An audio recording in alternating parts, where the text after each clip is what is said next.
नमस्कार, आप देख रहे हैं राजधानी लाइव। मैं हूं आपके साथ काजल ठाकुर। राजधानी लाइव में सबसे पहले देश की राजधानी दिल्ली की खबर आपको बताते हैं। देश में कोरोना संकट और महामारी के खिलाफ चल रहे वैक्सीनेशन के मद्देनजर प्रधानमंत्री नरेंद्र मोदी ने सोमवार को राष्ट्र के नाम संबोधन दिया।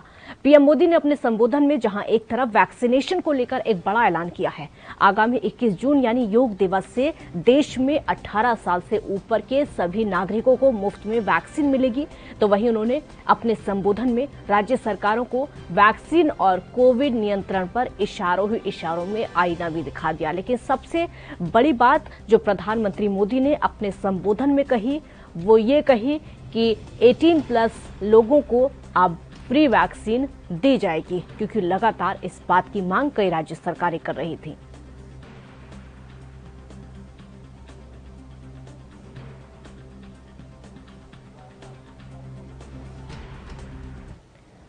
राजीव तिवारी संवाददाता इस समय हमारे साथ ज्यादा जानकारी के लिए देश की राजधानी दिल्ली से ही जुड़ चुके हैं। राजीव, बहुत बड़ा ऐलान प्रधानमंत्री की तरफ से किया गया है, 18+ लोगों के लिए फ्री वैक्सीनेशन।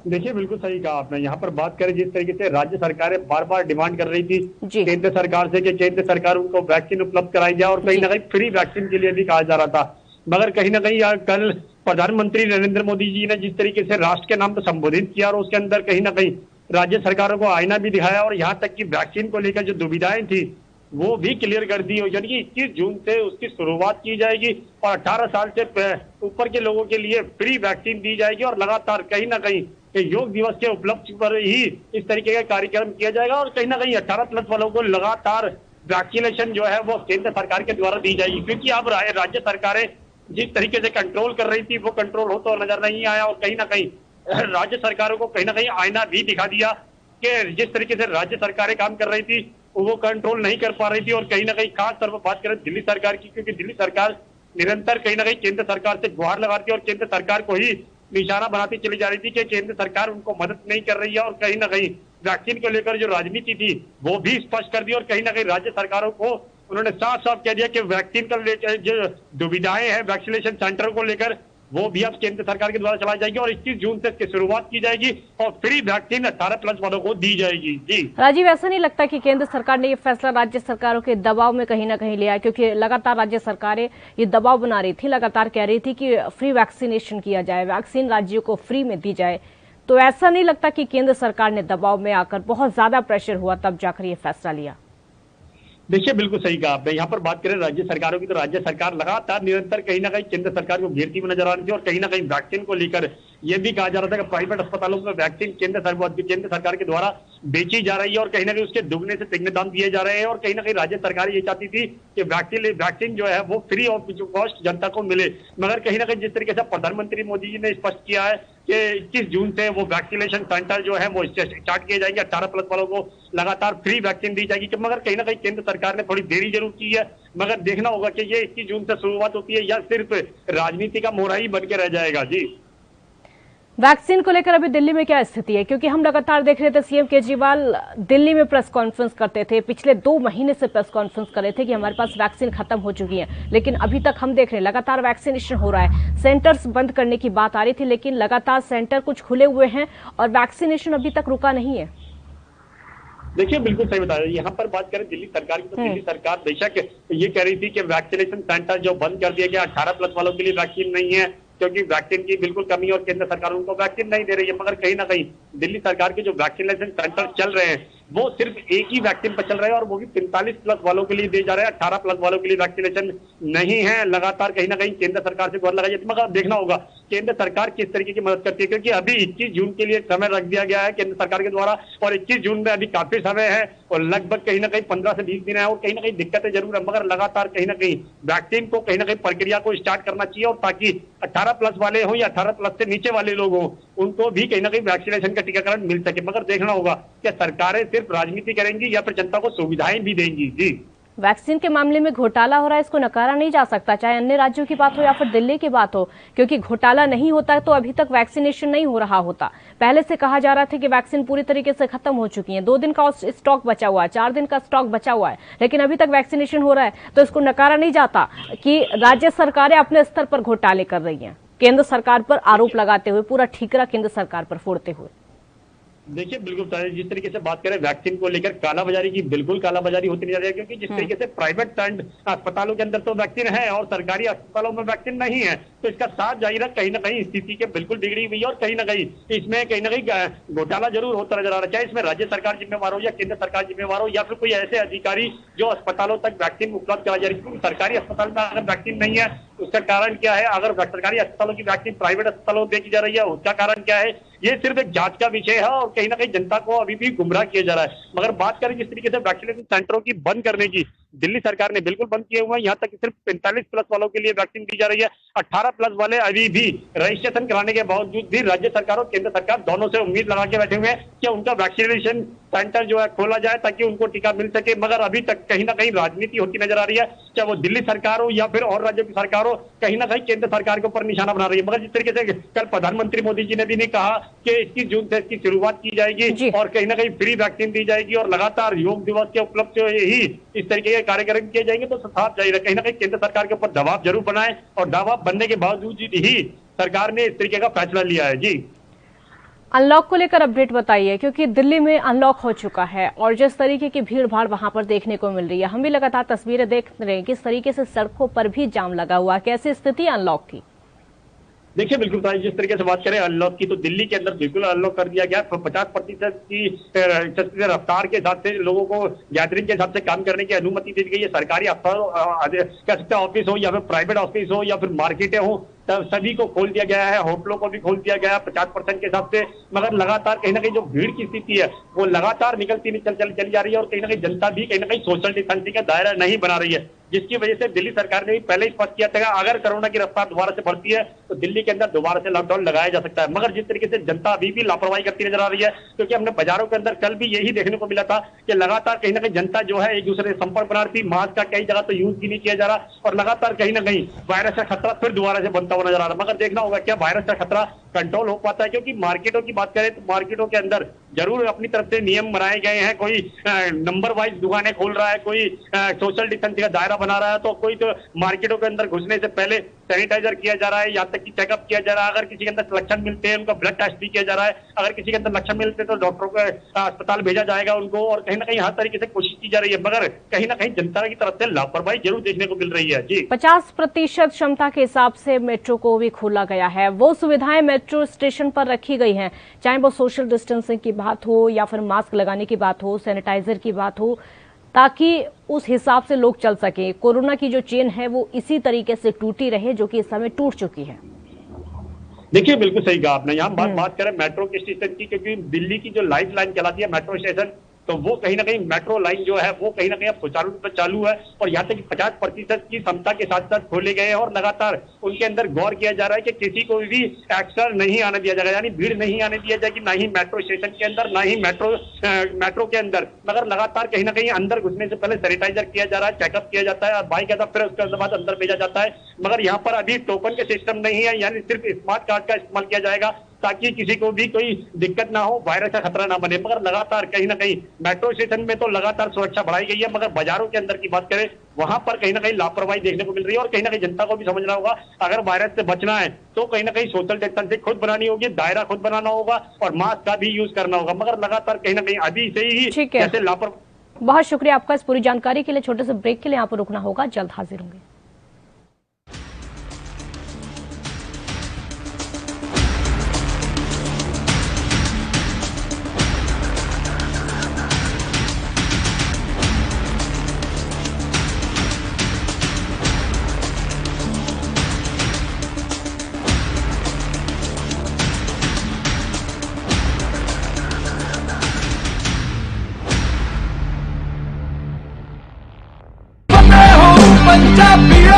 फतेह किट ਦਿੱਤੇ ਨੇ ਕਿ ਤੁਹਾਨੂੰ ਕਿਤੇ ਜਾਣ ਦੀ ਲੋੜ ਨਹੀਂ। ਅਗਰ ਤੁਸੀਂ ਪੋਜ਼ਿਟਿਵ ਹੋ, ਸਟੇਜ 1 ਦੇ ਵਿੱਚ ਹੋ, ਲੈਵਲ 1 ਦੇ ਵਿੱਚ ਹੋ, ਆਪਣੇ ਘਰ ਜਾਓ, ਫਤਿਹ ਕਿਟ ਤੁਹਾਨੂੰ ਮਿਲ ਜੂਗਾ। ਬਿਮਾਰੀ ਦਾ ਕੀ ਦਵਾਈ ਲੈਣੀ ਹੈ, कैसे ਲੈਣੀ ਹੈ, ਸਾਰਾ ਕਾਗਜ਼ ਵਿੱਚ ਹੈ। ਕੋਈ ਬੰਦਾ ਆਊਗਾ ਜਿਹੜਾ ਤੁਹਾਨੂੰ ਦੇਊਗਾ ਔਰ ਉਹ ਸਮਝਾਊਗਾ ਵੀ ਤੁਹਾਨੂੰ, ਉਹ ਤੁਸੀਂ ਲਓ। ਫਤਿਹ ਹੋ ਪੰਜਾਬੀਓ, ਫਤਿਹ ਹੋਊਗੀ।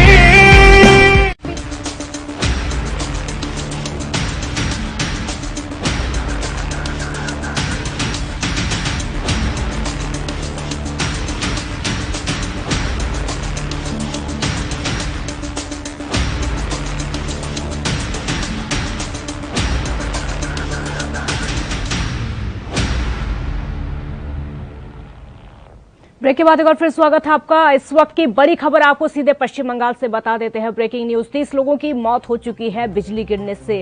बड़ी जानकारी आप तक पहुंचा रहे सीधे पश्चिम बंगाल से। बंगाल के कई इलाकों में बिजली गिरी है, जिसकी वजह से 30 लोगों की मौत अब तक हो चुकी है। 30 लोगों की मौत की खबर अब तक निकलकर सामने आ रही है। 26 लोगों के मौत की खबर भी सामने आ रही है। तकरीबन 30 लोगों की बात बताई जा रही है कि 30 लोगों की मौत हो चुकी है, लेकिन 26 लोगों की पुष्टि अभी तक हो पाई है। बिजली गिरने से बड़ा हादसा पूर्वी मिदनापुर और पश्चिम मिदनापुर में भी लोगों की मौत हुई है। पीएम मोदी ने पूरी घटना पर दुख व्यक्त किया है। पश्चिम बंगाल से बड़ी जानकारी आप तक पहुंचा रहे हैं। बिजली गिरने से 26 लोगों की मौत की पुष्टि अब तक हो चुकी है। मृतकों के परिजनों को 2 लाख और घायलों को 50,000 रुपए के मुआवजे का ऐलान कर दिया गया है। सरकार की तरफ से 26 लोगों की मौत की पुष्टि अब तक हो चुकी है। दर्दनाक हादसा बिजली गिरने से। पश्चिम बंगाल से बड़ी जानकारी आप तक पहुंचा रहे हैं, क्योंकि बिजली गिरने की वजह से 26 लोगों की मौत की पुष्टि अब तक हो चुकी है। कई इलाकों में, सिर्फ एक इलाके का मामला नहीं है, बल्कि कई इलाकों में ये जो बिजली है वो गिरी है, जिसकी वजह से अब तक 26 लोगों की मौत हो चुकी है। और मुंबई की समता नगर पुलिस ने 2 ऐसे शातिर अपराधियों को गिरफ्तार किया है, जो कि कोरोना काल के दौरान कोरोना इलाज के नाम पर नकली दवाइयां बनाकर मुंबई कांदिवली में बड़े पैमाने पर भेजकर दवाइयों की कालाबाजारी करते थे। जिसकी जानकारी मिलने के बाद फूड और ड्रग्स विभाग के साथ मिलकर समता नगर पुलिस द्वारा लगातार की गई छापेमारी में मेरठ के धीरखेड़ा औद्योगिक क्षेत्र में नकली दवाई बनाने वाली फैक्ट्री को सील लगा दी गई और फैक्ट्री मालिक को समता नगर पुलिस ने गिरफ्तार कर लिया है। उसके पास से पुलिस ने पैरासिटामोल समेत अन्य दवाइयां बरामद की हैं, जो कि कोरोना मरीजों को ठीक करने के उपयोग में ली जाती थी। पूछताछ में आरोपी ने यह भी बताया कि 10 गोलियां 1290 रुपए की कीमत में मिलती थी।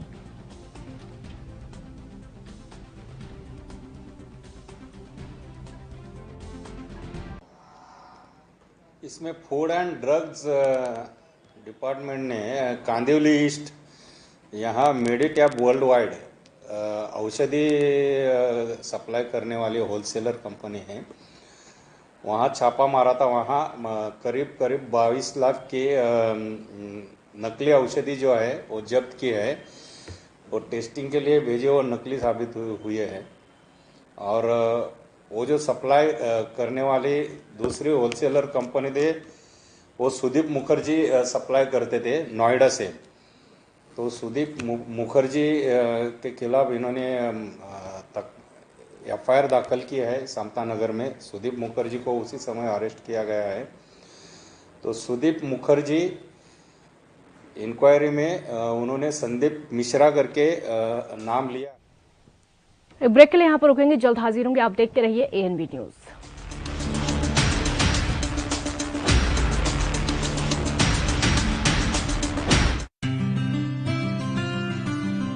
ਜ਼ਿਲ੍ਹਾ ਹੁਸ਼ਿਆਰਪੁਰ ਪੰਜਾਬ ਦੇ ਉਹਨਾਂ ਜ਼ਿਲ੍ਹਿਆਂ ਵਿੱਚ ਸ਼ਾਮਿਲ ਹੈ ਜਿੱਥੇ ਕੋਰੋਨਾ ਦੇ ਖਿਲਾਫ ਜੰਗ ਵਿੱਚ ਸਭ ਨੇ ਇਕਮੁੱਠਤਾ ਦਿਖਾਈ ਹੈ। ਨਤੀਜਾ ਇਹ ਨਿਕਲਿਆ ਕਿ ਜ਼ਿਲ੍ਹੇ ਦੇ ਕਈ ਪਿੰਡਾਂ ਨੇ ਕੋਰੋਨਾ ਵੈਕਸੀਨੇਸ਼ਨ 100% ਦਾ ਟੀਚਾ ਹਾਸਿਲ ਕਰ ਲਿਆ ਹੈ, ਜੋ ਕਿ ਵਾਕਈ ਕਾਬਿਲੇ ਤਾਰੀਫ ਹੈ।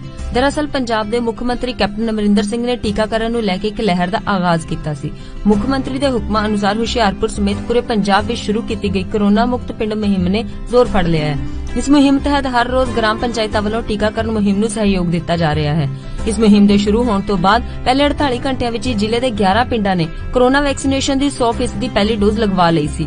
ਇਨ੍ਹਾਂ ਪਿੰਡਾਂ ਵਿੱਚ ਹਲਕਾ ਚੱਬੇਵਾਲ ਦੇ ਪਿੰਡ ਨਵਾਂ ਜੱਟਪੁਰ, ਪੁੰਗਾ ਤੇ ਪੁੰਜ ਸ਼ਾਮਿਲ ਨੇ, ਜਦਕਿ ਮਕੇਰੀਆਂ ਦੇ ਪਿੰਡ ਨੱਥੂਵਾਲ, ਲਲੋਤਾ, ਉਲਾਹਾ, ਚੱਕੜਿਆਲ, ਪੜੋਲਿਆ ਅਤੇ ਰਾਮਗੜ੍ਹ ਸਿਕਰੀ ਨੇ ਵੀ ਫਤਿਹ ਹਾਸਿਲ ਕੀਤੀ ਹੈ। ਇਸ ਤੋਂ ਇਲਾਵਾ ਗੜਸ਼ੰਕਰ ਦੇ ਪਿੰਡ ਨਾਜ਼ਰਪੁਰ, ਰਾਵਲਪਿੰਡੀ ਨੇ ਵੀ ਕੋਵਿਡ-19 ਦੀ 100% ਦੀ ਡੋਜ਼ ਲਗਵਾ ਲਏ ਨੇ। ਦੂਜੇ ਪਾਸੇ ਡਿਪਟੀ ਕਮਿਸ਼ਨਰ ਅਪਨੀਤ ਰਿਆਤ ਨੇ ਵੀ ਪਿੰਡਾਂ ਦੇ ਸਰਪੰਚਾਂ ਨੂੰ ਇਸ ਉਪਲਬਧੀ ਲਈ ਵਧਾਈ ਦਿੱਤੀ ਹੈ ਤੇ ਹੋਰਨਾਂ ਪਿੰਡਾਂ ਨੂੰ ਵੀ ਆਉਣ ਵਾਲੇ ਦਿਨਾਂ 'ਚ 100% ਟੀਕਾਕਰਨ ਲਈ ਪ੍ਰੇਰਿਤ ਕੀਤਾ ਹੈ। ਉਨ੍ਹਾਂ ਦੱਸਿਆ ਕਿ ਜ਼ਿਲ੍ਹੇ ਵਿੱਚ 3,52,723 ਲੋਕਾਂ ਦਾ ਟੀਕਾਕਰਨ ਹੋ ਚੁੱਕਾ ਹੈ ਤੇ ਰੋਜ਼ਾਨਾ 5,000 ਤੋਂ ਉੱਤੇ ਲੋਕਾਂ ਦਾ ਟੀਕਾਕਰਨ ਹੋ ਰਿਹਾ ਹੈ। ਦਰਅਸਲ ਪੰਜਾਬ ਦੇ ਮੁੱਖ ਮੰਤਰੀ ਕੈਪਟਨ ਅਮਰਿੰਦਰ ਸਿੰਘ ਨੇ ਐਲਾਨ ਕੀਤਾ ਸੀ ਕਿ ਸੂਬੇ ਦੇ ਪਿੰਡਾਂ ਵਿੱਚ 100% ਕੋਰੋਨਾ ਟੀਕਾਕਰਨ ਦੇ ਟੀਚੇ ਨੂੰ ਹਾਸਿਲ ਕਰਨ ਵਾਲੇ ਪਿੰਡ ਨੂੰ 10 ਲੱਖ ਰੁਪਏ ਦੀ ਵਿਸ਼ੇਸ਼ ਗ੍ਰਾਂਟ ਦਿੱਤੀ ਜਾਵੇਗੀ, ਜਿਸ ਦੇ ਨਤੀਜੇ ਵਜੋਂ ਪੰਜਾਬ ਦੇ ਸਾਰੇ ਪਿੰਡਾਂ 'ਚ ਵੈਕਸੀਨੇਸ਼ਨ ਨੇ ਜ਼ੋਰ ਫੜ ਲਿਆ। ਜਿਹੜਾ ਪਿੰਡ 100% ਵੈਕਸੀਨੇਸ਼ਨ ਕਰੂਗਾ ਉਹਨੂੰ ਮੈਂ 10 ਲੱਖ ਦਾ ਗ੍ਰਾਂਟ ਦੇਵਾਂਗਾ। ਨੋਟ ਕਰ ਲਓ। ਜਿੰਨੇ ਵੈਕਸੀਨ, ਮੈਨੂੰ ਪਤਾ ਵੈਕਸੀਨੇਸ਼ਨ ਦਾ ਕੋਈ ਡਰ ਹੈ, ਪਰ ਜਦ ਆਓ ਲੱਗ ਜਾਓ ਲਾਈਨਾਂ ਦੇ ਵਿੱਚ ਔਰ ਕਰਾ ਦਿਓ ਆਪਣੀ ਵੈਕਸੀਨੇਸ਼ਨ ਔਰ ਤੁਹਾਡੀ ਗ੍ਰਾਂਟ ਮੈਂ ਦੇ ਦੂੰਗਾ। ਜੋ ਕੁਝ ਤੁਸੀਂ ਆਪਣੇ ਪਿੰਡ 'ਚ ਕਰਾਉਣਾ ਤੁਸੀਂ ਕਰਾ ਲਓ। ਜ਼ਿਕਰਯੋਗ ਹੈ ਕਿ ਪੰਜਾਬ ਦੀ ਕੈਪਟਨ ਅਮਰਿੰਦਰ ਸਿੰਘ ਸਰਕਾਰ ਵਾਇਰਸ ਦੀ ਸ਼ੁਰੂਆਤ ਤੋਂ ਹੀ ਅਲਰਟ ਮੋਡ ਤੇ ਸੀ, ਜਿਸ ਦਾ ਨਤੀਜਾ ਇਹ ਨਿਕਲਿਆ ਕਿ ਅੱਜ ਪੰਜਾਬ ਦੇ ਵਿੱਚ ਕੋਰੋਨਾ ਦੇ ਕੇਸ ਘੱਟ ਤੇ ਹਸਪਤਾਲਾਂ 'ਚ ਸਹੂਲਤਾਂ ਜ਼ਿਆਦਾ ਨੇ।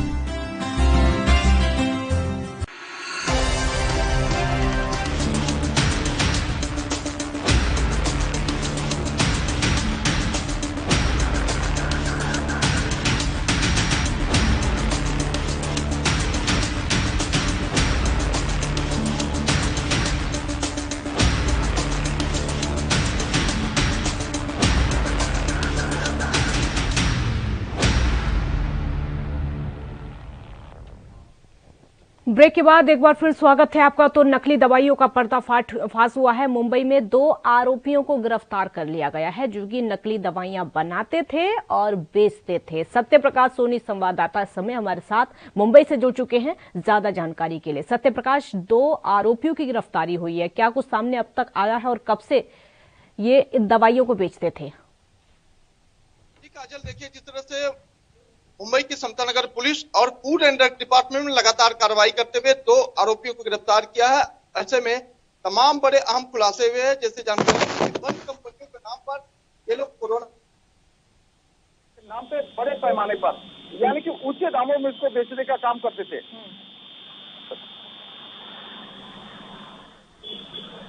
कब से ये दवाइयां बेचने का काम किया जा रहा था, क्योंकि खुलासा अब हो पाया है? कब से ये पूरा मामला चल रहा था? पूछताछ में अब तक कुछ सामने आ पाया क्या? देखिए, काफी दिन से इस तरह की शिकायतें आ रही थी। हालांकि फूड एंड ड्रग डिपार्टमेंट ने यह जानने की कोशिश कर रहा था कि आखिर ये दवाइयां कहां बनाई जाती है और इसका डिस्ट्रीब्यूटर कौन है।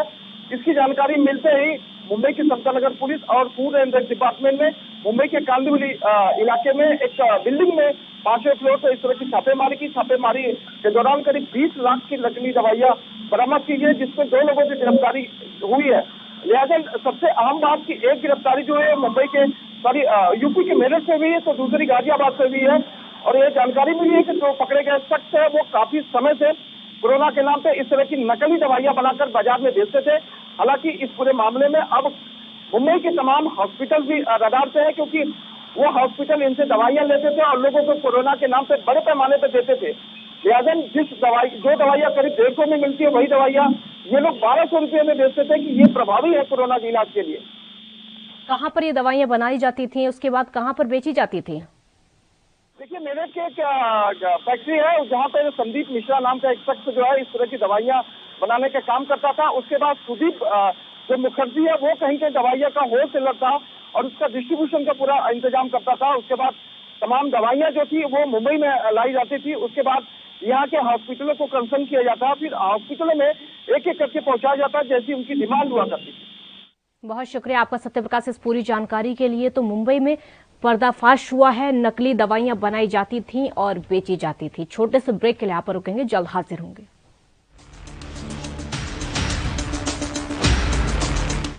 कोरोना वायरस ਨੂੰ ਅਸੀਂ ਤਾਂ ਹੀ ਹਰਾ ਸਕਦੇ ਹਾਂ ਜੇਕਰ ਅਸੀਂ ਆਪਣੇ ਵੱਧ ਤੋਂ ਵੱਧ ਟੈਸਟ ਕਰਵਾਵਾਂਗੇ ਤੇ ਵੈਕਸੀਨੇਸ਼ਨ ਲਗਵਾਵਾਂਗੇ। जैसे थोनू कोई थोड़ी बीमारी भी लगे, थोनू लगे कि मैनू मेरी छाती च दर्द है या मैनू खांसी हो गई या मैनू जुकाम हो गया या मेरा बदन दर्द है, तुसी वेट ना करो, टेस्ट कराओ। ਪੰਜਾਬ ਸਰਕਾਰ ਵੱਲੋਂ ਕੋਰੋਨਾ ਵਾਇਰਸ ਨਾਲ ਨਜਿੱਠਣ ਲਈ ਪੰਜਾਬ ਦੇ ਪਿੰਡਾਂ ਵਿੱਚ ਵੈਕਸੀਨੇਸ਼ਨ ਡਰਾਈਵ ਚਲਾਈ ਗਈ ਹੈ ਤਾਂ ਜੋ 18 ਸਾਲ ਤੋਂ ਉੱਪਰ ਦੇ ਸਾਰੇ ਲੋਕ ਜਲਦ ਤੋਂ ਜਲਦ ਆਪਣੀ ਵੈਕਸੀਨੇਸ਼ਨ ਕਰਵਾ ਸਕਣ। ਪੂਰੇ ਪੰਜਾਬ ਦੇ ਪਿੰਡਾਂ ਲਈ ਕੋਵਿਡ ਟੈਸਟਿੰਗ ਕੇਂਦਰ ਸਥਾਪਿਤ ਕੀਤੇ ਗਏ ਨੇ। ਜੇਕਰ ਤੁਹਾਨੂੰ ਬੁਖਾਰ ਜ਼ੁਕਾਮ ਜਿਹੇ ਲੱਛਣ ਮਹਿਸੂਸ ਹੁੰਦੇ ਹਨ ਤਾਂ ਤੁਰੰਤ ਆਪਣਾ ਕੋਰੋਨਾ ਵਾਇਰਸ ਦਾ ਟੈਸਟ ਕਰਵਾਓ। ਕੋਰੋਨਾ ਸੰਬੰਧੀ ਜਾਣਕਾਰੀ ਲਈ 104 ਹੈਲਪਲਾਈਨ ਤੇ ਕਾਲ ਕਰੋ। तो तुसी प्लीज इस गल तो हुण मेरी गल मनो कि आपां पंजाब नूं बचाउणा है, अपने परिवारां नूं बचाउणा है, अपने पिंड नूं बचाउणा है, तुसी अपने महल्लिਆਂ नूं बचाउणा है। तुसी जो दस्सिया डॉक्टरां ने करो। हिदायतां दी पालना करके आओ मिल के करिए कोरोना ते फतेह। यही है साडा मिशन फतेह।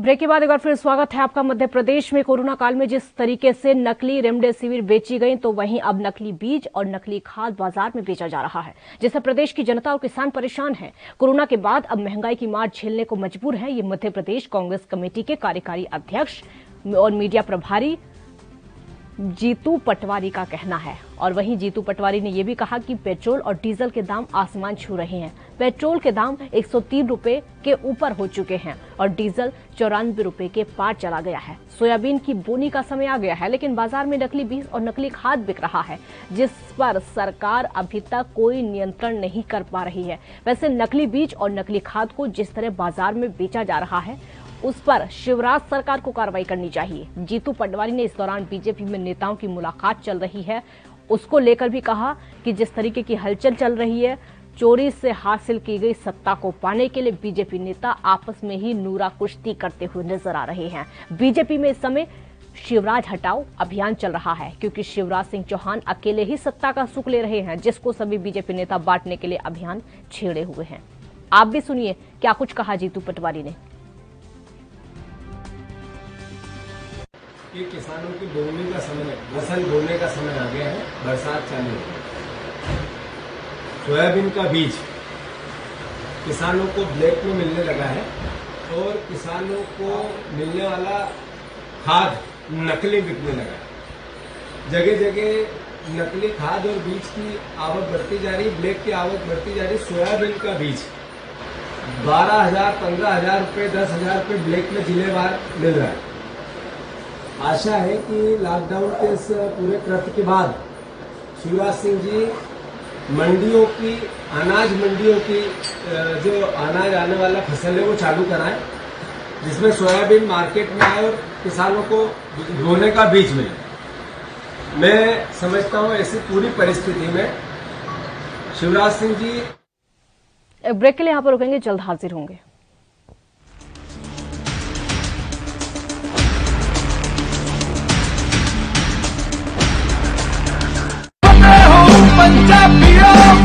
वैक्सीन जरूर करानी है। तुसी थोड़ी एंटीबॉडीज ਵਧਾਉਣੇ ਨੇ। ਜਦੋਂ ਤੁਹਾਡੇ ਐਂਟੀਬॉडीज ਵਧਣਗੇ, ਉਹ ਐਂਟੀਬॉडीज ਨੇ ਜਿਹੜੀ ਕੋਰੋਨਾ ਦੇ ਨਾਲ ਜੰਗ ਲੜ ਸਕਦੀ ਹੈ ਤੁਹਾਡੇ ਬॉडीज ਦੇ ਵਿੱਚ। ਇਹ ਤੁਹਾਨੂੰ ਕਰਾਉਣਾ ਚਾਹੀਦਾ ਹੈ। ਤੁਹਾਨੂੰ ਉਹ ਡਾਕਟਰ ਜੋ ਪਹਿਲੇ ਦਿਨ ਤੋਂ ਕਹਿ ਰਹੇ ਨੇ ਮਾਸਕ ਨਹੀਂ ਭੁੱਲਣਾ। ਅਗਰ ਕਿਸੇ ਨੂੰ ਕੋਵਿਡ ਹੋ ਵੀ ਚੁੱਕਿਆ, ਉਹਨੂੰ ਵੀ ਦੇਖੋ ਕਿ ਮਾਸਕ ਪਹਿਨੇ, ਕਿਉਂਕਿ ਸਟ੍ਰੇਨਸ ਬਦਲਦੇ। ਇਹ ਜਿਹੜੇ ਸਟ੍ਰੇਨ ਨੇ ਨਾ ਕੋਰੋਨਾ ਦੇ, ਇਹਨਾਂ ਦੀ ਮਿਊਟੈਂਟਸ ਬਣ ਜਾਂਦੇ ਨੇ। ਇਸ ਕਰਕੇ ਤੁਸੀਂ ਉਹ ਜੋ ਬੇਸਿਕ ਚੀਜ਼ਾਂ ਨੇ, ਮਾਸਕ ਪਹਿਨਣਾ, ਹੱਥ ਧੋਣੇ, सोशल डिस्टेंसिंग रखनी ये जरूरी है। ਤੁਹਾਨੂੰ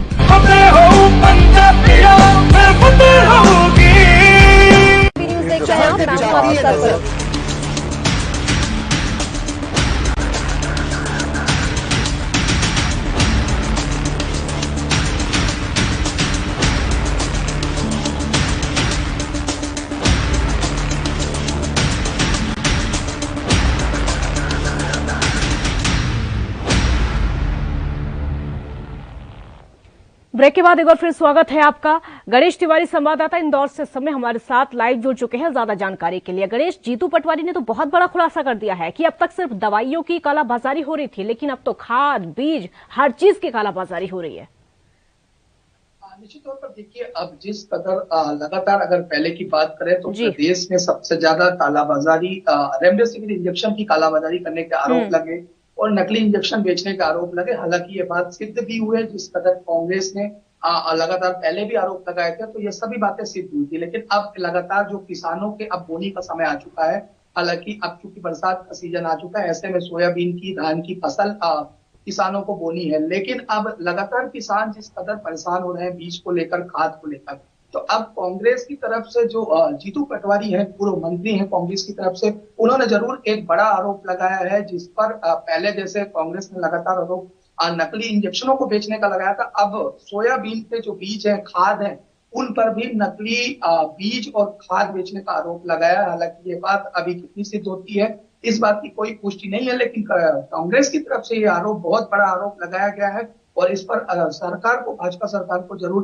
आड़े हाथों लिया गया है। लगातार जो है हालांकि किसान अगर मध्य प्रदेश से बात करें तो जरूर खाद बीज को लेकर परेशान है, क्योंकि जिस कदर खाद बीज के और पेट्रोल डीजल के दाम में बढ़ोतरी हो रही, तो ऐसे में सबसे ज्यादा बोझ जो है किसानों को भी पड़ना है, क्योंकि उनका अब जो है बोनी का समय है, डीजल के रेट बढ़ चुके हैं, तो निश्चित तौर पर महंगाई का दौर किसानों को देखने को मिल रहा है। खाद के जो दाम है वो 900। गणेश एक और बड़ी बात कही है, गणेश एक और जीतू पटवारी ने बड़ी बात कही है अपने बयान में कि बीजेपी में शिवराज हटाओ अभियान चल रहा है, कितनी सच्चाई है इसमें?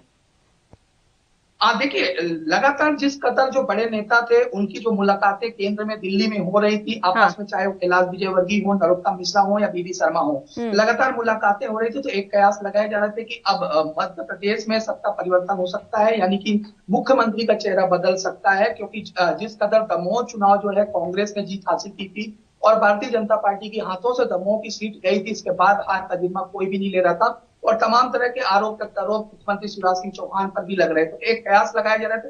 लेकिन हालांकि यहाँ पर कैलाश विजयवर्गीय ने जरूर एक बयान देकर इन अटकलों पर पूर्ण विराम लगा दिया है। कैलाश विजयवर्गीय का कहना है कि ये सिर्फ औपचारिक मुलाकातें थी जो कि पार्टी की तरफ से थी, हालांकि केंद्र की तरफ से ऐसा कोई रुझान नहीं है कि मध्य प्रदेश में मुख्यमंत्री का चेहरा बदला जाए। और तमाम जो है, चाहे वो गृह मंत्री नरोत्तम मिश्रा हो या कैलाश विजयवर्गीय भाजपा राष्ट्रीय महासचिव हो, उनका साफ तौर पर यही कहना है कि मुख्यमंत्री ही अभी मध्य प्रदेश के मुख्यमंत्री शिवराज सिंह चौहान ही रहेंगे और उनके नेतृत्व में ही सरकार चलेगी। लेकिन जिस कदर जो सोशल मीडिया और तमाम जो उनके समर्थक हैं लगातार अपने अपने नेताओं के नाम जरूर मुख्यमंत्री की दौड़ में चला रहे हैं, हालांकि इस बात पे कितनी सत्यता है ये वक्त बताएगा, लेकिन ये बात भी किसी से नहीं छिपी कि जिस कदर बड़े नेता दिल्ली में जमावड़े पर थे, दिल्ली में डटे हुए थे, लगातार जो है मुलाकातें कर रहे थे, तो कहीं ना कहीं सभी अपने नाम की कवायद में और मुख्यमंत्री का सभी हर कोई, चाहे वो कैलाश विजयवर्गीय हो या फिर नरोत्तम मिश्रा हो, सभी के जो समर्थक हैं वो सभी चाहते हैं कि उनके नेता ही मुख्यमंत्री बने। तो हालांकि अभी यहाँ पर पूर्ण विराम जरूर इन अटकलों पर लगाया गया है, ये वक्त बताएगा कि मुख्यमंत्री या तो शिवराज सिंह चौहान ही रहते हैं या फिर कोई नया चेहरा आता है। गणेश, मध्य प्रदेश बीजेपी में अंदर खाने क्या कुछ चल रहा है जिसको अंतरकलह भी कहा जा सकता है?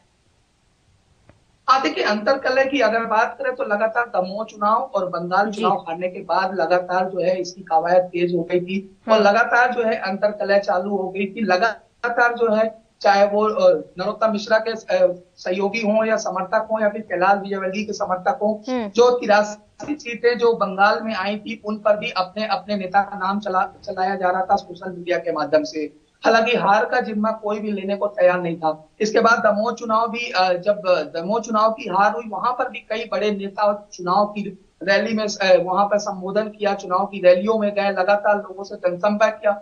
इसके बाद भी दमोह का चुनाव भाजपा के हाथों से चला गया, तो हालांकि हार का जिम्मा भी कोई नहीं ले रहा था। और इसके बाद ही लगातार इन नेताओं की मुलाकातें जैसे ही 1 जून से मध्य प्रदेश अनलॉक हुआ। बिल्कुल, बहुत शुक्रिया आपका इस पूरी जानकारी के लिए। तो मध्य प्रदेश में जिस तरीके के हालात हैं उसको नकारा नहीं जा सकता है कि सरकार में अंदर खाने बहुत कुछ चल रहा है। राजधानी लाइव में फिलहाल इतना ही। आप देखते रहिए ANB न्यूज। नमस्कार।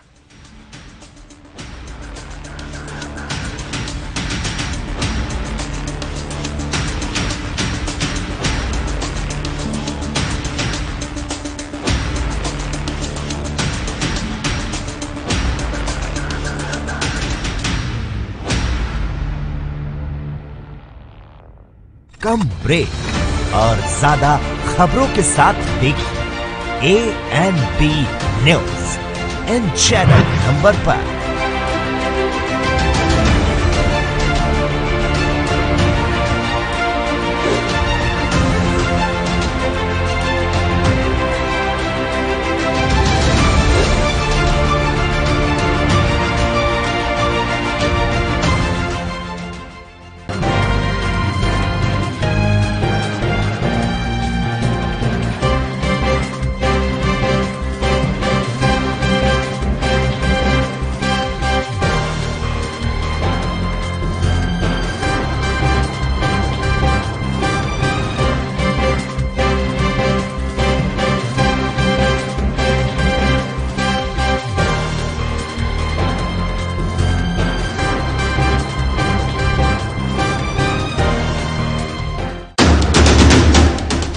राष्ट्र धर्म रात 8 बजे सिर्फ ANB न्यूज पर।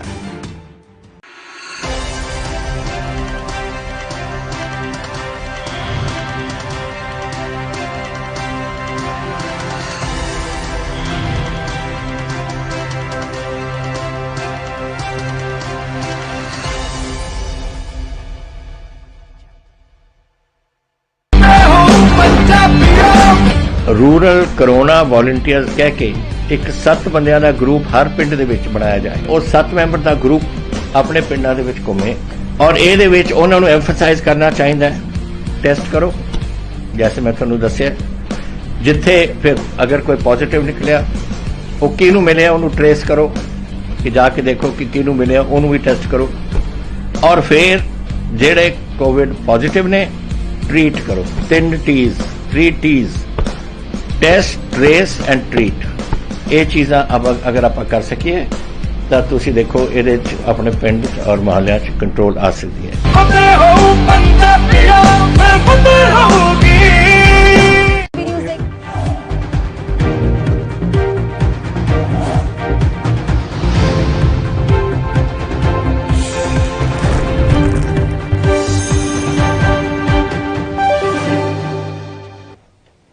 नमस्कार, आप देख रहे हैं एनबी न्यूज। मैं हूं आपके साथ काजल ठाकुर। नरेंद्र मोदी ने जिस तरीके का ऐलान किया है, देश के प्रधानमंत्री ने जिस तरीके से देश को सौगात दी है, खुशी का माहौल है, लेकिन विपक्ष फिर भी कहीं ना कहीं आलोचना कर रहा है। प्रधानमंत्री नरेंद्र मोदी ने कोरोना टीकाकरण को लेकर बड़ा ऐलान किया है। उन्होंने देश को संबोधित करते हुए कहा है कि 21 जून से देश के हर राज्य में 18 साल से ऊपर की उम्र के सभी नागरिकों के लिए भारत सरकार राज्यों को मुफ्त वैक्सीन मुहैया कराएगी। पीएम मोदी ने कहा है कि देश में कम होते कोरोना के मामलों के बीच में केंद्र सरकार के सामने अलग अलग सुझाव भी आने लगे थे, भिन्न भिन्न मांगे होने लगी थी। पूछा जाने लगा था कि सब कुछ केंद्र सरकार तय कर रही है, ऐसा क्यों हो रहा है? राज्य सरकारों को छूट क्यों नहीं दी जा रही है?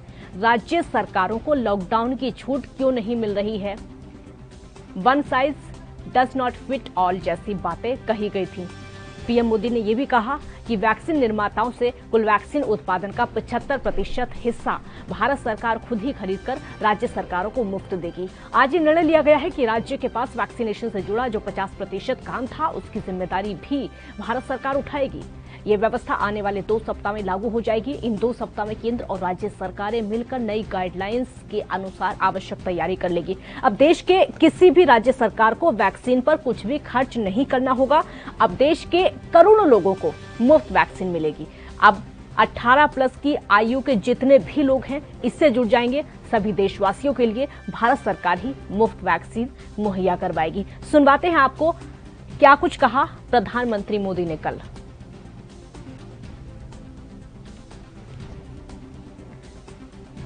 तो 18+ लोगों को फ्री वैक्सीनेशन होगा, ये प्रधानमंत्री की तरफ से बड़ा ऐलान किया गया है, क्योंकि पूरा देश इसका इंतजार कर रहा था। राज्य सरकारें इसका इंतजार कर रही थी। राज्य सरकारों की तरफ से लगातार ये मांग भी की जा रही थी कि राज्यों को फ्री में वैक्सीन दी जाए, लेकिन केंद्र की तरफ से अब तक ऐसा नहीं किया जा रहा था। इसीलिए कयास ये भी लगाए जा रहे हैं कि राज्यों के प्रेशर में आकर जब राज्य सरकारों ने बार बार कहा, तब जाकर केंद्र सरकार ने ये बड़ा फैसला लिया है। लेकिन जो भी हो, सौगात इसको देश के लिए कहा जाएगा, जो कि जरूरी है। लगातार कहा यह जा रहा था, क्योंकि प्राइवेट अस्पतालों में जिस तरीके से महंगा वैक्सीनेशन हो रहा है, कुछ लोग हैं जो कि अफोर्ड नहीं कर पा रहे हैं, कुछ लोग हैं जो कि पेमेंट नहीं कर पा रहे हैं। इसलिए फ्री वैक्सीनेशन होना बेहद जरूरी है, वो भी सभी लोगों का। 21 जून के बाद से, यानी योगा दिवस के बाद से, ये फ्री वैक्सीनेशन की सौगात लोगों को मिलेगी।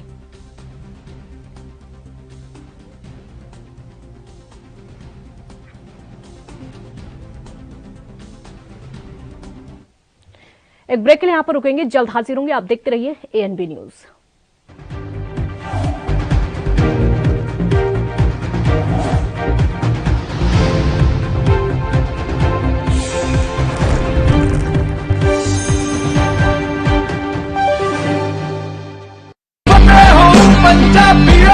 फतेह किट ਦਿੱਤੇ ਨੇ ਕਿ ਤੁਹਾਨੂੰ ਕਿਤੇ ਜਾਣ ਦੀ ਲੋੜ ਨਹੀਂ। ਅਗਰ ਤੁਸੀਂ ਪੋਜ਼ਿਟਿਵ ਹੋ, स्टेज 1 ਦੇ ਵਿੱਚ ਹੋ, ਲੈਵਲ 1 ਦੇ ਵਿੱਚ ਹੋ, ਆਪਣੇ ਘਰ ਜਾਓ, ਫਤਿਹ ਕਿਟ ਤੁਹਾਨੂੰ ਮਿਲ ਜੂਗਾ। ਬਿਮਾਰੀ ਦਾ ਕੀ ਦਵਾਈ ਲੈਣੀ ਹੈ, कैसे ਲੈਣੀ ਹੈ, ਸਾਰਾ ਕਾਗਜ਼ ਵਿੱਚ ਹੈ। ਕੋਈ ਬੰਦਾ ਆਊਗਾ ਜਿਹੜਾ ਤੁਹਾਨੂੰ ਦੇਊਗਾ ਔਰ ਉਹ ਸਮਝਾਊਗਾ ਵੀ ਤੁਹਾਨੂੰ, ਉਹ ਤੁਸੀਂ ਲਓ। ਫਤਿਹ ਹੋ ਪੰਜਾਬੀਓ, ਫਿਰ ਫਤਿਹ ਹੋਊਗੀ।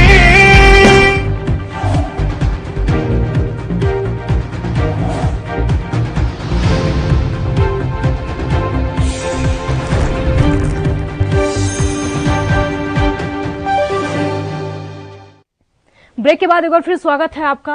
प्रधानमंत्री नरेंद्र मोदी ने देश को संबोधित करते हुए क्या कुछ कहा, वो आपको सुनवाते हैं। संयोग है कि 2 सप्ताह बाद 21 जून को ही अंतर्राष्ट्रीय योग दिवस भी है। 21 जून सोमवार से देश के हर राज्य में 18 वर्ष से ऊपर की उम्र के सभी नागरिकों के लिए भारत सरकार राज्यों को मुफ्त वैक्सीन मुहैया कराएगी।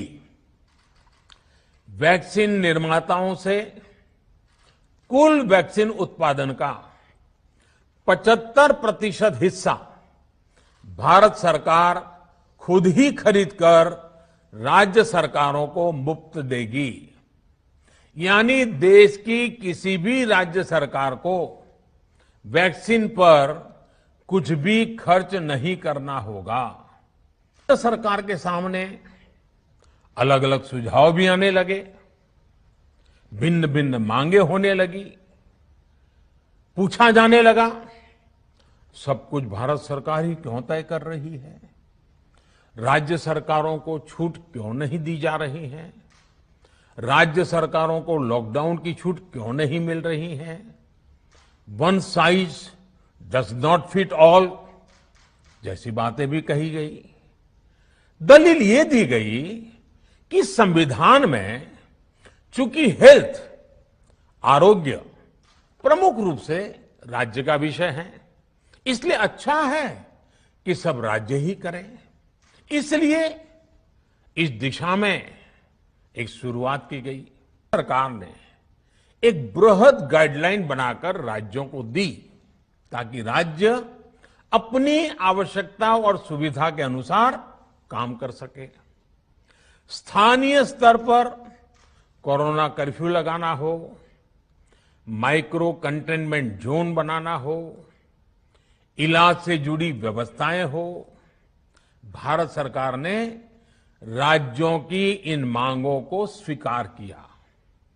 साथियों, इस साल 16 जनवरी से शुरू होकर अप्रैल महीने के अंत तक भारत का वैक्सीनेशन कार्यक्रम मुख्यतः केंद्र सरकार की देखरेख में ही चला। सभी को मुफ्त वैक्सीन लगाने के मार्ग पर देश आगे बढ़ रहा था।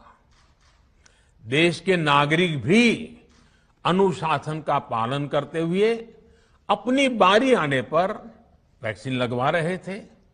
इस बीच कई राज्य सरकारों ने फिर कहा कि वैक्सीन का काम डिसेंट्रलाइज किया जाए और राज्यों पर छोड़ दिया जाए।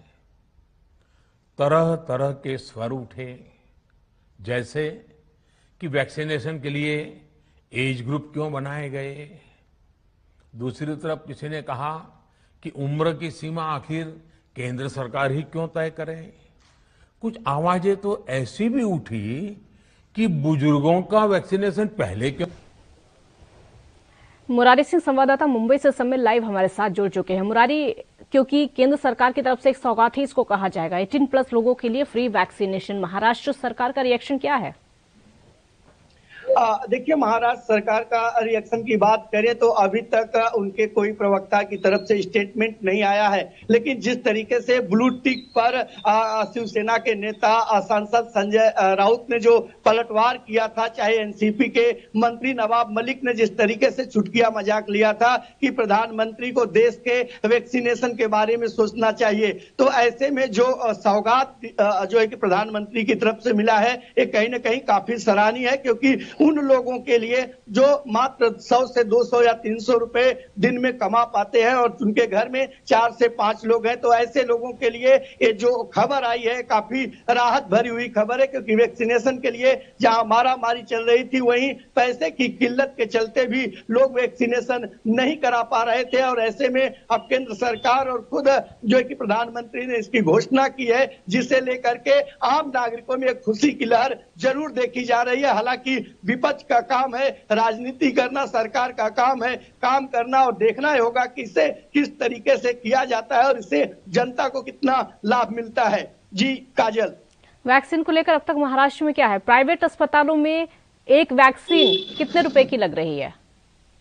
250 रुपए तक कीमत लगाई गई है एक वैक्सीन की जो है।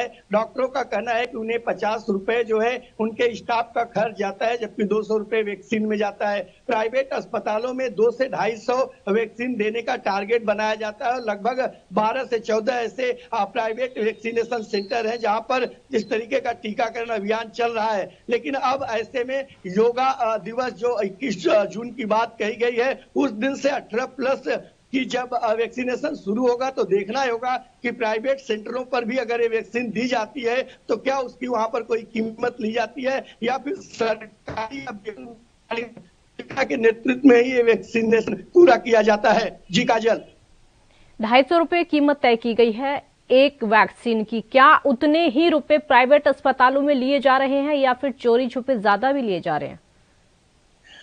देखिए काजल, ये तो कह पाना काफी मुश्किल होगा क्योंकि वैक्सीन को लेकर, उसकी कालाबाजारी को लेकर मुंबई सहित पूरे देश में खबरें देखने और सुनने के लिए मिली है। मुंबई में भी कई ऐसे खबरें हैं और आज ही हमारे सहयोगी सत्यप्रकाश ने जिस तरीके से बताया कि नकली वैक्सीन बना करके मुंबई के कई इलाकों में करोड़ों रुपए लूटे गए हैं, तो वैक्सीन के नाम पर धोखाधड़ी और कालाबाजारी ये कोई नई बात नहीं है। लेकिन बृहन मुंबई महानगर पालिका के साथ मुंबई पुलिस ने सब सेंटर पर बीएमसी मनपा कर्मचारी द्वारा हिसाब किताब रखा जा रहा है कि कितने वैक्सीनेशन आए थे, कितने दिए गए, किन किन लोगों को दिए गए हैं, ऐसे तमाम चीजों पर नजर रखी जा रही है। जी काजल, बहुत शुक्रिया मुरारी आपका इस पूरी जानकारी के लिए। तो महाराष्ट्र में वैक्सीनेशन लगातार चल रहा है लेकिन कालाबाजारी वहां पर भी थमने का नाम नहीं ले रही। छोटे से ब्रेक के लिए यहाँ पर रुकेंगे, जल्द हाजिर होंगे।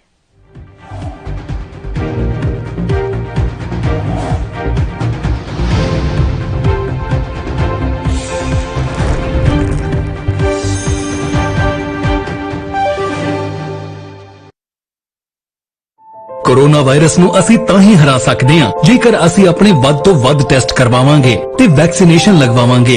जैसे ਤੁਹਾਨੂੰ ਕੋਈ ਥੋੜੀ ਬਿਮਾਰੀ ਵੀ ਲੱਗੇ, ਤੁਹਾਨੂੰ ਲੱਗੇ ਕਿ ਮੈਨੂੰ ਮੇਰੀ ਛਾਤੀ 'ਚ ਦਰਦ ਹੈ ਜਾਂ ਮੈਨੂੰ ਖਾਂਸੀ ਹੋ ਗਈ ਜਾਂ ਮੈਨੂੰ ਜ਼ੁਕਾਮ ਹੋ ਗਿਆ ਜਾਂ ਮੇਰਾ ਬਦਨ ਦਰਦ ਹੈ, ਤੁਸੀਂ ਵੇਟ ਨਾ ਕਰੋ, ਟੈਸਟ ਕਰਾਓ। ਪੰਜਾਬ ਸਰਕਾਰ ਵੱਲੋਂ ਕੋਰੋਨਾ ਵਾਇਰਸ ਨਾਲ ਨਜਿੱਠਣ ਲਈ ਪੰਜਾਬ ਦੇ ਪਿੰਡਾਂ ਵਿੱਚ ਵੈਕਸੀਨੇਸ਼ਨ ਡਰਾਈਵ ਚਲਾਈ ਗਈ ਹੈ ਤਾਂ ਜੋ 18 ਸਾਲ ਤੋਂ ਉੱਪਰ ਦੇ ਸਾਰੇ ਲੋਕ ਜਲਦ ਤੋਂ ਜਲਦ ਆਪਣੀ ਵੈਕਸੀਨੇਸ਼ਨ ਕਰਵਾ ਸਕਣ। ਪੂਰੇ ਪੰਜਾਬ ਦੇ ਪਿੰਡਾਂ ਲਈ ਕੋਵਿਡ ਟੈਸਟਿੰਗ ਕੇਂਦਰ ਸਥਾਪਿਤ ਕੀਤੇ ਗਏ ਨੇ। ਜੇਕਰ ਤੁਹਾਨੂੰ ਬੁਖਾਰ ਜ਼ੁਕਾਮ ਜਿਹੇ ਲੱਛਣ ਮਹਿਸੂਸ ਹੁੰਦੇ ਹਨ ਤਾਂ ਤੁਰੰਤ ਆਪਣਾ ਕੋਰੋਨਾ ਵਾਇਰਸ ਦਾ ਟੈਸਟ ਕਰਵਾਓ। ਕੋਰੋਨਾ ਸੰਬੰਧੀ ਜਾਣਕਾਰੀ ਲਈ 104 ਹੈਲਪਲਾਈਨ ਤੇ ਕਾਲ ਕਰੋ। तो ਤੁਸੀਂ ਪਲੀਜ਼ ਇਸ ਗੱਲ ਤੋਂ ਹੁਣ ਮੇਰੀ ਗੱਲ ਮੰਨੋ ਕਿ ਆਪਾਂ ਪੰਜਾਬ ਨੂੰ ਬਚਾਉਣਾ ਹੈ, ਆਪਣੇ ਪਰਿਵਾਰਾਂ ਨੂੰ ਬਚਾਉਣਾ ਹੈ, ਆਪਣੇ ਪਿੰਡ ਨੂੰ ਬਚਾਉਣਾ ਹੈ, ਤੁਸੀਂ ਆਪਣੇ ਮੁਹੱਲਿਆਂ ਨੂੰ ਬਚਾਉਣਾ ਹੈ। ਤੁਸੀਂ ਜੋ ਦੱਸਿਆ ਡਾਕਟਰਾਂ ਨੇ ਕਰੋ। ਹਿਦਾਇਤਾਂ ਦੀ ਪਾਲਣਾ ਕਰਕੇ ਆਓ ਮਿਲ ਕੇ ਕਰੀਏ ਕੋਰੋਨਾ ਤੇ ਫਤਿਹ। ਇਹੀ ਹੈ ਸਾਡਾ ਮਿਸ਼ਨ ਫਤਿਹ।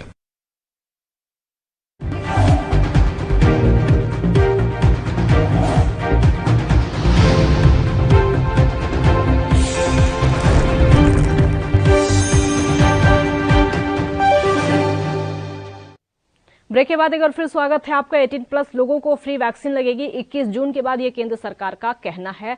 लेकिन कैसे लगेगी वो अभी तक इसका ब्यौरा तय नहीं किया गया है, क्योंकि विपक्ष लगातार इस बात को कह रहा था कि फ्री वैक्सीनेशन किया जाए, लेकिन अब तक विपक्ष की बात नहीं सुनी जा रही थी। अब केंद्र सरकार की तरफ से फैसला लिया गया है। स्वागत इसका चारों तरफ हो रहा है, लेकिन फिर भी विपक्षी पार्टियों का ये भी कहना है कि हमने कई महीने पहले इस बात को कहा था। राजीव तिवारी संवाददाता दिल्ली से इस समय हमारे साथ लाइव जुड़ चुके हैं ज्यादा जानकारी के लिए। राजीव, सबसे पहले तो मुझे ये बताइए कि दिल्ली की जो प्राइवेट अस्पताल है उसमें वैक्सीन की कीमत कितनी है, कितने रुपए में एक वैक्सीन लग रही है? देखिए बिल्कुल जिस तरीके से बात करें प्राइवेट अस्पतालों के अंदर, तो प्राइवेट अस्पतालों के अंदर बिल्कुल वैक्सीन लग रही है और यहाँ तक कि जो उनकी कीमत रखी गई है वो लगभग 1000 रुपए रखी गई, यानी 500 रुपए की एक डोज और दो डोज लगती है तो कहीं ना कहीं 1000 रुपए की एक व्यक्ति की।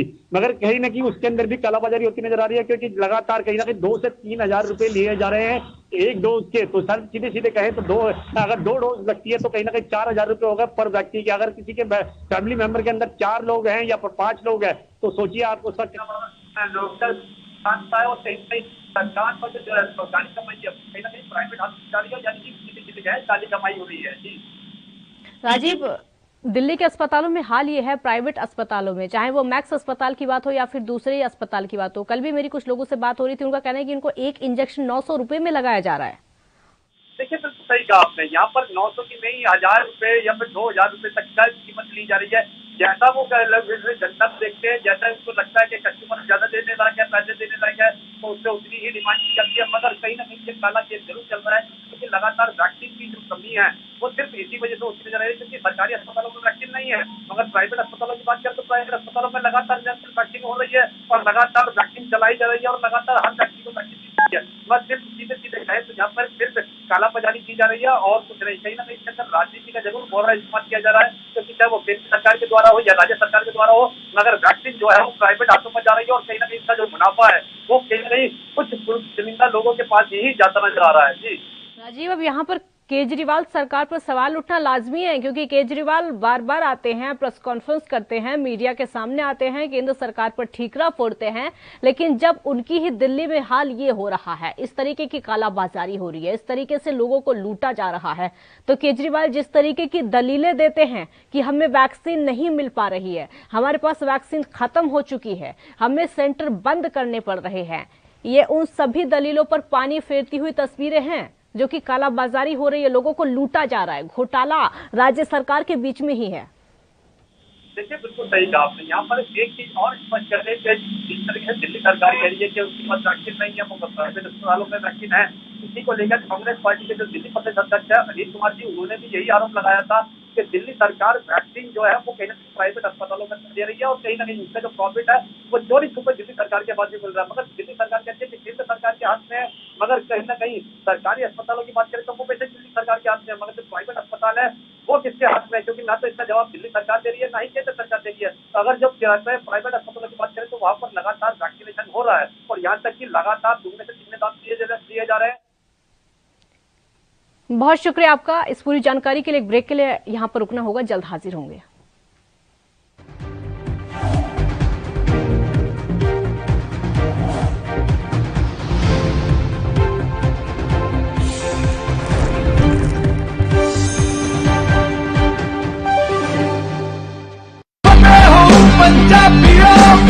वैक्सीन जरूर करानी है, तुसीं थोड़ी एंटीबॉडीज ਵਧਾਉਣੇ ਨੇ। ਜਦੋਂ ਤੁਹਾਡੇ ਐਂਟੀਬਾਡੀਜ਼ ਵਧਣਗੇ, ਉਹ ਐਂਟੀਬਾਡੀਜ਼ ਨੇ ਜਿਹੜੀ ਕੋਰੋਨਾ ਦੇ ਨਾਲ ਜੰਗ ਲੜ ਸਕਦੀ ਹੈ ਤੁਹਾਡੇ ਬਾਡੀਜ਼ ਦੇ ਵਿੱਚ। ਇਹ ਤੁਹਾਨੂੰ ਕਰਾਉਣਾ ਚਾਹੀਦਾ ਹੈ। ਤੁਹਾਨੂੰ ਉਹ ਡਾਕਟਰ ਜੋ ਪਹਿਲੇ ਦਿਨ ਤੋਂ ਕਹਿ ਰਹੇ ਨੇ ਮਾਸਕ ਨਹੀਂ ਭੁੱਲਣਾ। ਅਗਰ ਕਿਸੇ ਨੂੰ ਕੋਵਿਡ ਹੋ ਵੀ ਚੁੱਕਿਆ, ਉਹਨੂੰ ਵੀ ਦੇਖੋ ਕਿ ਮਾਸਕ ਪਹਿਨੇ, ਕਿਉਂਕਿ ਸਟ੍ਰੇਨਸ ਬਦਲਦੇ। ਇਹ ਜਿਹੜੇ ਸਟ੍ਰੇਨ ਨੇ ਨਾ ਕੋਰੋਨਾ ਦੇ, ਇਹਨਾਂ ਦੀ ਮਿਊਟੈਂਟਸ ਬਣ ਜਾਂਦੇ ਨੇ। ਇਸ ਕਰਕੇ ਤੁਸੀਂ ਉਹ ਜੋ ਬੇਸਿਕ ਚੀਜ਼ਾਂ ਨੇ, ਮਾਸਕ ਪਹਿਨਣਾ, ਹੱਥ ਧੋਣੇ, सोशल डिस्टेंसिंग रखनी ये जरूरी है।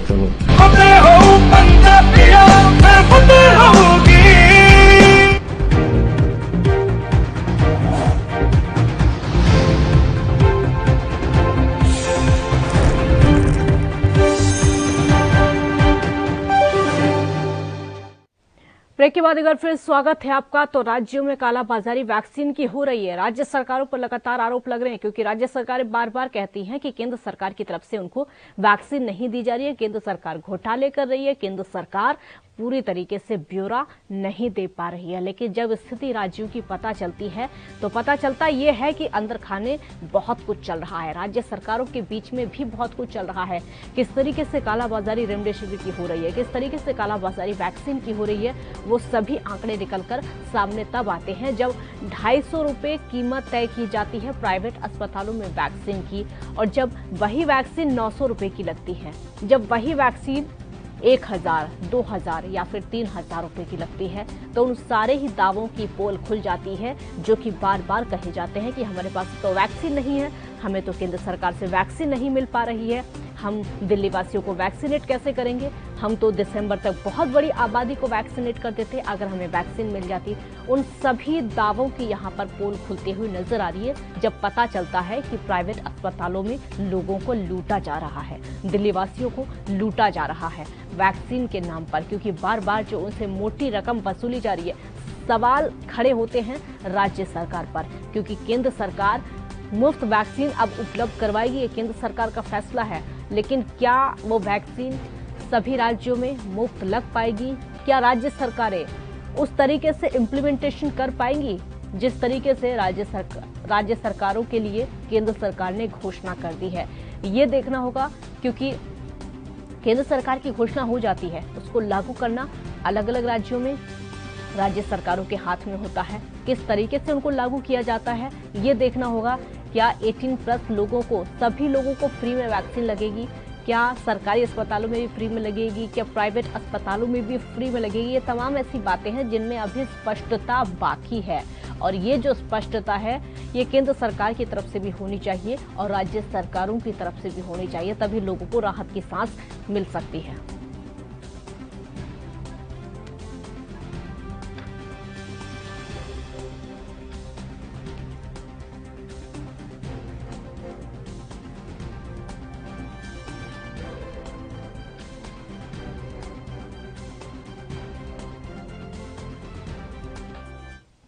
हमारे साथ इस समय 2 संवाददाता जुड़ गए हैं।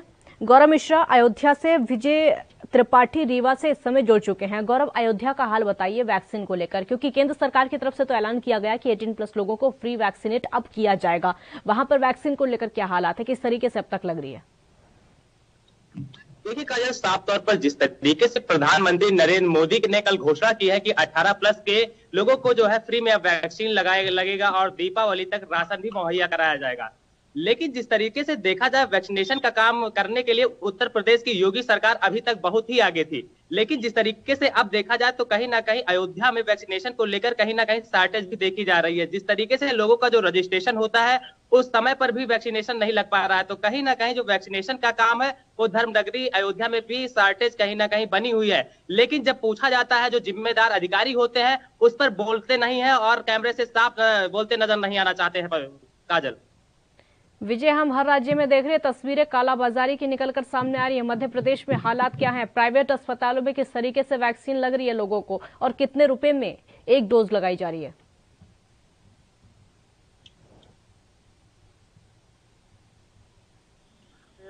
अभी तक लगातार प्राइवेट अस्पताल अपन पानी में मुताबिक लेते थे। अभी जैसे कल प्रधानमंत्री ने बताया कि सिर्फ 150 रुपए ही वैक्सीन के ले सकते हैं, लेकिन पहले प्राइवेट अस्पताल मनमानी दाम वसूलते थे, कहीं पे 300 तो कहीं पे 600, कहीं पे 900 रुपए।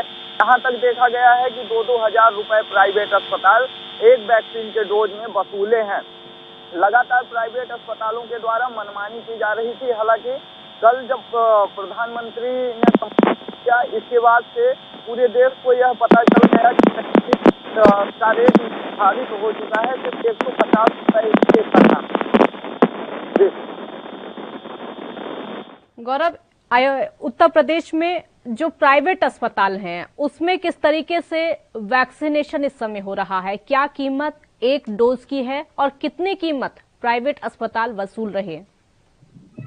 देखिए काजल, साफ तौर पर जिस तरीके से वैक्सीन को लेकर के उत्तर प्रदेश की जो योगी सरकार है वो कहीं ना कहीं अपना जो है नजर बनाई हुई है और लगातार अधिकारियों को भी निर्देश दिया जा रहा है कि कहीं से भी अगर ऐसी कालाबाजारी का मामला आता है तो हॉस्पिटल पर कार्यवाही की जाएगी। लेकिन जिस तरीके से कहीं कहीं ऐसी तस्वीरें नजर आती है कि वैक्सीन को लेकर के कालाबाजारी का काम काफी तेजी से चलाया जा रहा है। एक वैक्सीनेशन को 1000 से 2000 के बीच में पैसा लेकर के लगाने का काम चल रहा है। जिस तरीके से जो वैक्सीन का शॉर्टेज सरकारी हॉस्पिटल में बना हुआ है, लेकिन प्राइवेट हॉस्पिटल में वैक्सीन हमेशा अवेलेबल होती है, तो कहीं ना कहीं से साफ तौर पर जाहिर होता है कि मुख्यमंत्री के योगी आदित्यनाथ के निर्देश का भी जो है कोई पालन नहीं किया जा रहा है।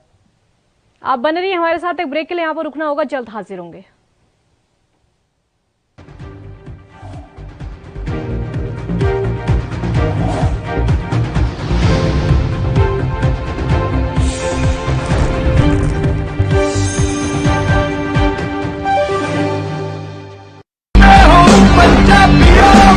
रूरल कोरोना वॉलंटियर्स कह के एक 7 ਬੰਦਿਆਂ ਦਾ ਗਰੁੱਪ ਹਰ ਪਿੰਡ ਦੇ ਵਿੱਚ ਬਣਾਇਆ ਜਾਏ ਔਰ 7 ਮੈਂਬਰ ਦਾ ਗਰੁੱਪ ਆਪਣੇ ਪਿੰਡਾਂ ਦੇ ਵਿੱਚ ਘੁੰਮੇ ਔਰ ਇਹਦੇ ਵਿੱਚ ਉਹਨਾਂ ਨੂੰ ਐਮਫਸਾਈਜ਼ ਕਰਨਾ ਚਾਹੀਦਾ ਹੈ ਟੈਸਟ ਕਰੋ ਜੈਸੇ ਮੈਂ ਤੁਹਾਨੂੰ ਦੱਸਿਆ ਜਿੱਥੇ ਫਿਰ ਅਗਰ ਕੋਈ ਪੋਜ਼ਿਟਿਵ ਨਿਕਲਿਆ ਉਹ ਕਿਹਨੂੰ ਮਿਲਿਆ ਉਹਨੂੰ ਟ੍ਰੇਸ ਕਰੋ ਕਿ ਜਾ ਕੇ ਦੇਖੋ ਕਿ ਕਿਹਨੂੰ ਮਿਲਿਆ ਉਹਨੂੰ ਵੀ ਟੈਸਟ ਕਰੋ ਔਰ ਫਿਰ ਜਿਹੜੇ ਕੋਵਿਡ ਪੋਜ਼ਿਟਿਵ ਨੇ ट्रीट करो 3 T's test trace and treat ये चीज़ां अगर आप कर सकिए तो तुसी देखो ये अपने पिंड और मोहल्ले कंट्रोल आ सकती है।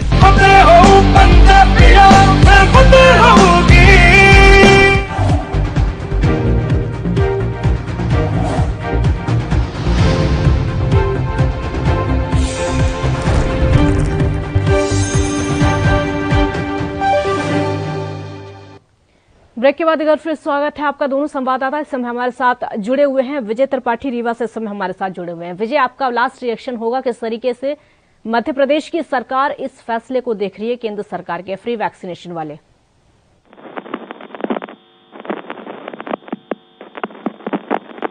मध्य प्रदेश की अगर बात की जाए तो मध्य प्रदेश में लगातार वैक्सीनेशन को लेकर शासन प्रशासन के द्वारा जोर दिया जा रहा था पहले से ही, और लगातार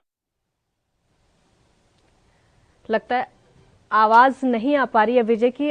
गौरव, आपसे मेरा अगला सवाल होगा, क्योंकि उत्तर प्रदेश में लगातार पहले से भी कई आरोप लगते रहे हैं वैक्सीनेशन को लेकर। हालांकि राज्य सरकार दावे तो करती है कि वैक्सीनेशन पूरी तरीके से हो रहा है, ऑक्सीजन की बिल्कुल भी कमी नहीं है, लेकिन जैसी तस्वीरें सामने आती हैं वो बयां कुछ और ही करती हैं। गौरव, लास्ट रिएक्शन होगा आपका। देखिए काजल, आपको बता दें कि सरकार का जो ढिढोरा होता है वो कहीं ना कहीं पीटने वाला होता है। जिस तरीके से केंद्र में भारतीय जनता पार्टी की सरकार है और राज्य में भी भारतीय जनता पार्टी की सरकार है, अपनी बदनामी को देखते हुए सरकार ढिढोरा पीटने में सबसे आगे, लेकिन जो उसकी स्क्रीन आती है और अमानवीय चेहरा आता है वो कहीं ना कहीं चौंकाने वाला होता है। जिस तरीके से वैक्सीन की भी शॉर्टेज बनी है, अभी आपने कुछ ये भी देखा होगा, जिस तरीके से सरकार का कहना था कि पूरी तरीके से ऑक्सीजन उत्तर प्रदेश में मरीजों को मिल रही है, लेकिन जो मौत का आंकड़ा था तो ऑक्सीजन के अभाव में मौत भी काफी हो गई है। तो ऐसे में सरकार अपने जो कमियां है उसको छिपाने के लिए ढिढोरा पीटने में सबसे उत्तर प्रदेश की योगी सरकार आगे है। जी बिल्कुल बिल्कुल, बहुत शुक्रिया आपका इस पूरी जानकारी के लिए। तो केंद्र सरकार की तरफ से ऐलान तो किया गया है, कई राज्य सरकारें ऐसी हैं जो कि स्वागत करी, लेकिन विपक्ष फिर भी कहीं ना कहीं सवाल उठा रहा है। बहुत शुक्रिया आपका। देखते रहिए ANB न्यूज। नमस्कार।